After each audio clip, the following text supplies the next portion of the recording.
Voici l'histoire d'un réseau d'une petite commune hautoise, discrètement fermé pour cause de limite atteinte des nitrates. En 1996, arrivant dans ce sud du département, j'ai naturellement demandé pourquoi un agriculteur pouvait déverser nitrates et pesticides au pied de la source municipale.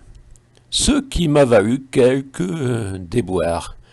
J'étais un emmerdeur potentiel, et les petits potentats avaient les moyens d'influer sur les médias pour éviter qu'on s'intéresse à leurs pratiques. L'heure n'était pas à l'écologie mais aux affaires. Le maire était considéré comme un très proche du conseiller général et un négociant en céréales. Depuis, notre eau est naturellement passée à la Sorre et provient d'une dizaine de kilomètres. En 2008, ce maire s'est discrètement éclipsé. Il a même cessé son commerce tout en semblant conserver un pied-à-terre à la campagne. Son successeur, sûrement dans une attitude « voici la situation trouvée », avait communiqué des chiffres. C'étaient les premiers, ce furent les derniers. Pour les nitrates, la norme étant de 50 mg par litre, une moyenne de 49,18 mg par litre avec un maximum à 58,4 mg par litre.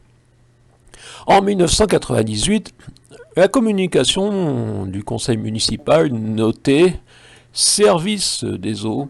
À ce jour, les résultats des analyses sont satisfaisants, ce qui a été considéré comme une manière de me répondre. Satisfaisant pour qui? Je me le demandais. En 2002, un magnifique. Le conseil décide de continuer à entretenir le réseau, mais de mettre en attente la poursuite de la démarche périmètre de protection. Après divers contacts avec les différents services concernés, le maire a acquis la conviction que cette démarche très lourde administrativement n'était pas adaptée à de petits réseaux communaux comme les nôtres. L'objectif sera de continuer à servir une eau de qualité aux meilleures conditions tant que cela sera possible. J'avais traduit « Nous avons décidé de continuer à polluer car le maire ne va quand même pas interdire de répandre des pesticides au pied de la source alors qu'il vit du commerce des céréales des agriculteurs. » Ce fut mal vu. Presque 20 ans plus tard, je suis toujours choqué par ces propos du maire, qui n'ont pas empêché ce notable d'être consacré par la République. Ce monsieur, qui avait eu des contacts avec les services concernés, personne ne lui a donc fait comprendre qu'une grande partie de l'eau polluée dans un petit réseau continue sa route et va rejoindre la Séoune, puis la Garonne, et plus si affinité. Et oui, l'eau polluée ne reste pas forcément dans un trou près de mon cul, qu'elle est peut-être aujourd'hui chez vous.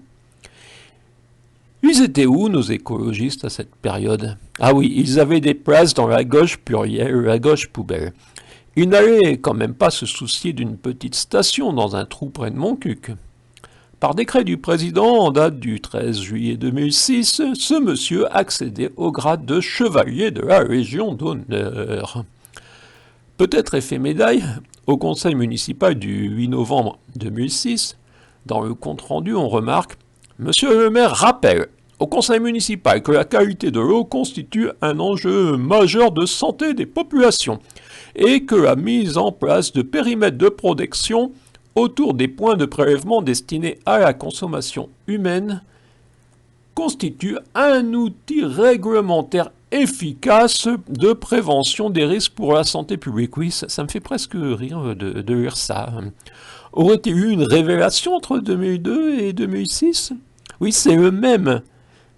Celui du « pas adapté pour nous » et celui du « il faut mettre en place ».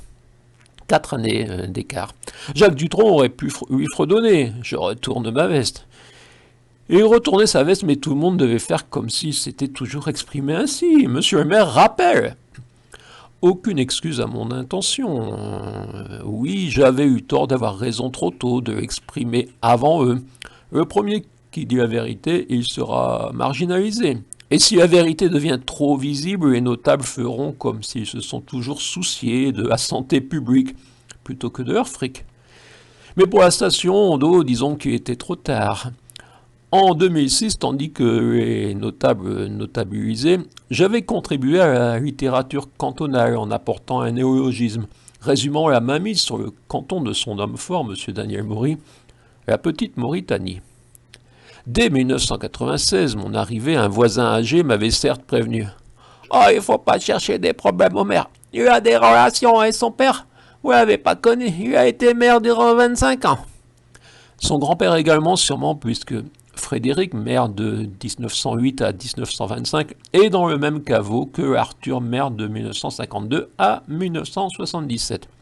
Et peut-être l'arrière-grand-père aussi, car un Barthélemy le fut maire de 1845 à 1848. Ou alors arrière-grand-père, je ne sais pas.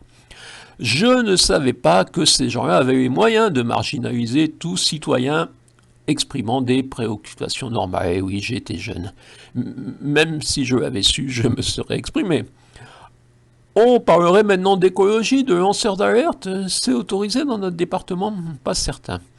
Et j'ai régulièrement repris l'analyse de M. Pascal Serres, son éditorial de février 2004 dans Der Lot. Les clans ont la vie dure. Il y dénonçait le fameux clientélisme lotois.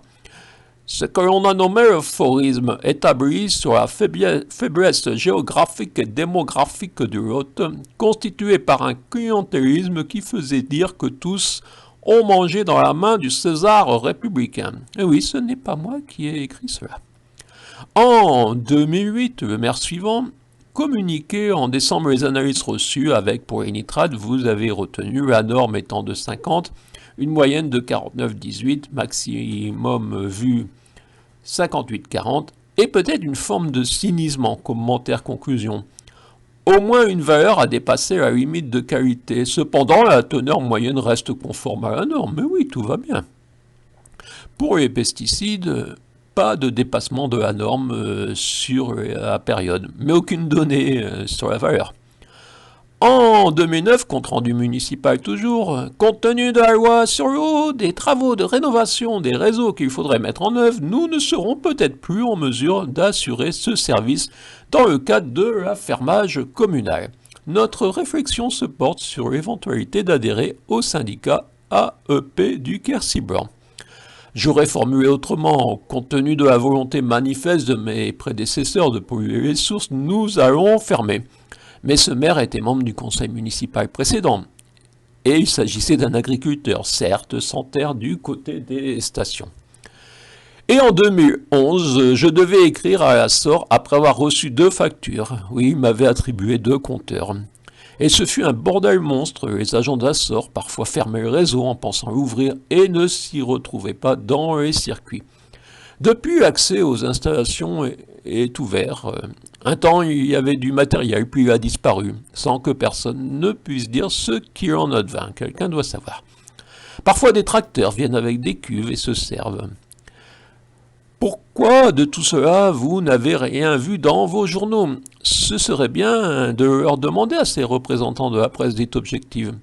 Peut-être car je ne peux pas m'y exprimer, et ceux qui s'y expriment ressentent peut-être qu'il y ait des sujets à ne pas aborder. Oui, le chien aboie.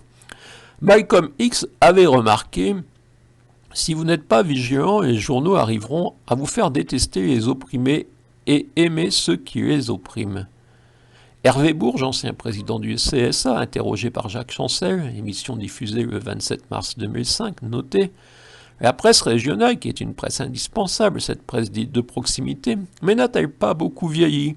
N'est-elle pas une presse encore trop de connivence par rapport aux responsables politiques, économiques, sociaux, culturels, disons de la région ?» Une dernière citation, cette fois sur notre situation politico-médiatique du coin. Si l'information n'est pas dans la dépêche, elle n'existe pas, ce sont les avantages d'un monopole. Résuma Jacques Briat, qui a perdu sa circonscription en Tarn-et-Garonne de député en 2007, à quelques mètres de Montcuq, battu par la jeune Sylvia Pinel, alors ostensiblement soutenue par Jean-Michel Bel et la Dépêche du Midi, même si le Conseil constitutionnel saisi n'avait vu aucune faute contre la démocratie représentative. Tout allait bien. Car naturellement, serais-je tenté de dire, M. Daniel Maury était du PRG, et sa veuve, lui ayant succédé au département, est de même notée. En 2020, grâce à leur relation avec les politiques, nos vieux médias se sont adaptés à Internet et une parole insoumise a des difficultés à être entendue. Jean-Claude Bonnemer, rédacteur en chef de La Vie Kersinoise, dans un article sobrement intitulé « Le miracle de Montcuq » en 2016, après le premier salon du livre, fournissait un résumé sans naturellement donner les noms des indignes qui l'englobaient sous la qualification de « certains ». Stéphane Ternoise, à lui seul, son nom faisait de lui un banni de la société. Pour autant, derrière ce fou furieux, entre guillemets, comme le désignait certains, s'était révélé un autre homme qui allait surprendre. Stéphane Ternoise a fait du Quercy-Blanc sa terre d'élection, et cet attachement au pays qu'il professe depuis plus de 20 ans ne peut laisser indifférent un autre homme en somme. Non, monsieur Bonnemer, pas un autre homme. J'ai suivi une route déontologique sans soumission ni trahison. En m'exprimant modérément, posément, ce ne fut pas possible avant chez vous, et ce ne l'est plus de nouveau. Je me suis exprimé sur l'intérêt général et non pour préserver la situation de quelques notables. Ce monsieur Bonnemer n'a jamais publié ma réponse où je reprenais quelques faits évoqués dans cette chronique. Une autre vidéo explore mes relations avec cet hebdomadaire, qui a attendu 18 années après mon arrivée dans le département pour daigner s'intéresser à l'un de mes bouquins. Cette première interview, quelques mois après la disparition de Daniel Maury, et qui a cessé après 4 années, considérant même que ses lecteurs n'avaient pas à connaître ce qui s'est passé au Salon du Livre 2018 de Montcuq en Quercy-Blanc, ni son arrêt, ni l'arrêt du premier prix littéraire de l'année après 17 éditions, ni la manière dont le cousin de Madame Maury est parvenu à être la tête de l'unique liste aux élections municipales en mars 2020. Oui, comme par hasard, il a cessé de m'accorder quelques lignes quand le cousin de Madame Maury a démontré la reprise en main effective de Montcuq en Cubé. Il est sûrement normal dans ce département qu'ayant osé dénoncer l'attitude d'une telle personnalité, je reviens au premier, j'en sois arrivé à être un banni de la société.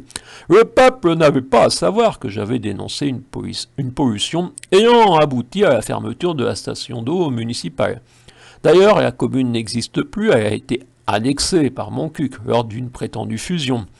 En 2014, le beau-fils du maire de 1977 à 1995, celui ayant fait la transition entre Arthur et le médaillé, s'est assis sur le siège et a parachevé l'œuvre. Cette station était l'honneur des anciens, et dans une logique que l'histoire décrira peut-être cynique, s'il y a une histoire, si tout n'est pas simplement oublié, Montcuq en Quercy-Blanc, en annexant ce territoire, s'est empressé de lancer une procédure pour virer les vieux morts du cimetière situé à quelques centaines de mètres de la station. La ruralité ici, c'est toujours comme ça, l'écologie ici, c'est comme ça. Naturellement, frayer avec ces gens-là ne m'a jamais intéressé. Être le banni de leur société est plutôt un honneur. L'embêtant, c'est qu'ils soient parvenus à me rendre quasiment invisible grâce à quelques complicités. Ils sont où les prétendus insoumis lautois, les prétendus écologistes lautois? Ah, pas dans ce canton? Ou alors pour faire 10% et les apporter aux candidats soutenus par leur dépêche? Le vrai changement, ce sera quand de telles pratiques seront impossibles. Donc ça passe par des élections et la nécessité de faire 51%. Tout va bien pour le moment, on s'est engagé à bien gérer cette